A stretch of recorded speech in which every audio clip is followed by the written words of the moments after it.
இதுக்கு காரணம் H3N2 influenza ஏ type வைரஸோடைய பாதிப்பு அப்படின்னு சொல்லி ரீசெண்டாக ஐசிஎம்ஆர் வந்து அனௌன்ஸ் பண்ணியிருக்கிறாங்க. இதை வந்து எப்படி மேனேஜ் பண்ணுறது அப்படிங்கிறத பார்க்கலாம். இது வந்து கோவிட் மாதிரி சிம்டம்ஸ் வந்து சிவியராக இருக்கிறதுக்கான வாய்ப்புகள் இல்லை. இருந்தாலும் ரெஸ்பிரேட்டரி ப்ராப்ளம் இல்லைன்னா அதர் கோமார்பிடிட்டிஸ் இருக்கிறவங்க வந்து கேர்ஃபுல்லாக இருந்துக்கிறது நல்லது.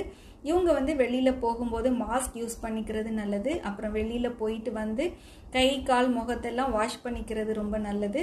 அப்புறம் கபசுர குடிநீர் இல்லைன்னா நிலவேம்பு குடிநீர் இதை வந்து ப்ரிவென்டிவ் மெடிசனாக எடுத்துக்கிடலாம்.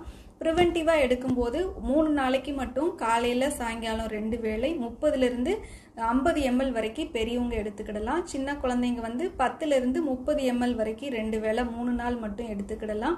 அவங்களுக்கு வேணும்னா கொஞ்சம் தேன் மிக்ஸ் பண்ணிக்கிடலாம். சிம்டம்ஸ் வந்து ஒன்ஸ் ஸ்டார்ட் ஆகிட்டு லேசாக தலைவலிக்குது, இருமல், சளி அப்படி வந்துட்டுனா 5லிருந்து 7 நாள் இந்த மெடிசனை